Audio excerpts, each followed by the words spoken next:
سب کو پتہ ہے کہ سلیمان علیہ السلام کو اللہ پاک نے انسانوں، جنوں، ہوا سب پر حکومت عطا فرمائی تھی۔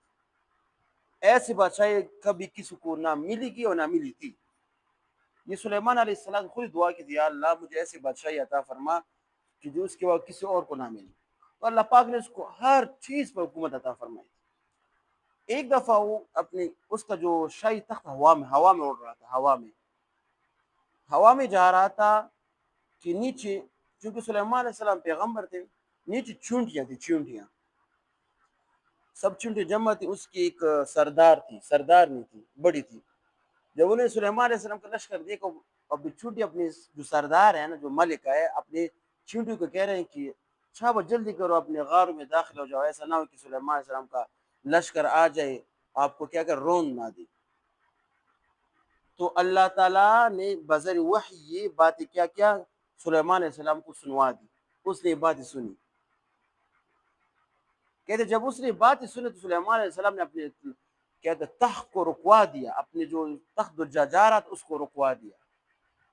کیوں؟ تاکہ چونٹی اپنے بلوں میں آرام سے داخل ہو جائے۔ تو یہاں پر ایک پوائنٹ کی طرف اشارہ ہے کہ اللہ تعالیٰ کی ذات ہے کہ جو کہ کہتے ہیں چونٹی ادنا مخلوق ہے، ادنا، اس کی آواز ابھی بھی سنائی نہیں دیتی، لیکن اس کی جو آواز میں جو تڑپ تھی، جو درد تھا اپنے کیا ماتحتوں کے بارے میں، اس درد کو اللہ پاک نے سلیمان علیہ السلام تک پہنچا دیا، اور اللہ تعالیٰ نے سلیمان سے حکم دیا کہ اپنے تخت کو رکوا دو کہ اس چونٹیوں کو تکلیف نہ ہو۔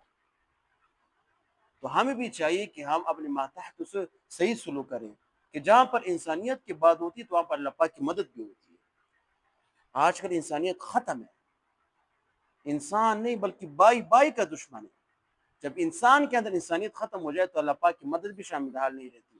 جب ایک انسان دوسرے انسان کی خدمت انسانیت کے خاطر کرتا ہے کہ یہ اللہ تعالیٰ کا مخلوق ہے، اللہ تعالیٰ کا بندہ، اس انسان کے ساتھ اللہ پاک کی مدد بھی شامل حال ہوتی ہے۔ جس سے چونٹی کے ساتھ مدد شامل حال تھی نا، کہ سلیمان علیہ السلام کی جو ہوا میں اڑ رہا تھا اس کو حکم دیا کہ اپنے تخت کو رکوا دو، نیچے چونٹیاں جا رہی ہیں۔ تو ہم انسان ہیں، اشرف المخلوقات ہے۔ اللہ پاک ہمارے دل کی بات نہیں سنے گا، کیوں نہیں سنے گا؟ لیکن دل میں درد پیدا کرنا چاہیے انسانیت کی خاطر۔ آپ انسانیت کی خدمت کرو، اس کے لیے درد پیدا کرو، اللہ پاک کی خدمت آپ کے ساتھ شامل حال ہوتی ہے۔ کل حدیث بھی میں نے کو سنایا تھا کہ اللہ تعالیٰ، اللہ کے رسول صلی اللہ علیہ وسلم فرماتے کہ میں نے ایک شخص کو دیکھا کہ جو جنت میں چل رہا ہے۔ اس نے کیا کام کیا تھا کہ راستے میں ایک ایسے درخت کو کاٹ دیا جو لوگوں کو تکلیف دے رہا تھا۔ بس وہ تکلیف دے درخت کو راستے کاٹ کر لوگوں کے لیے راستہ صاف کر، اللہ پاک نے اس کو اس عمل کے ذریعے جنت میں داخل کر دیا۔ یہ ہوتی انسانیت، یہ ہوتی ہمدردی۔ آپ لوگوں کے ساتھ خیر کرو، اللہ پاک آپ کو کیا کر دے گا؟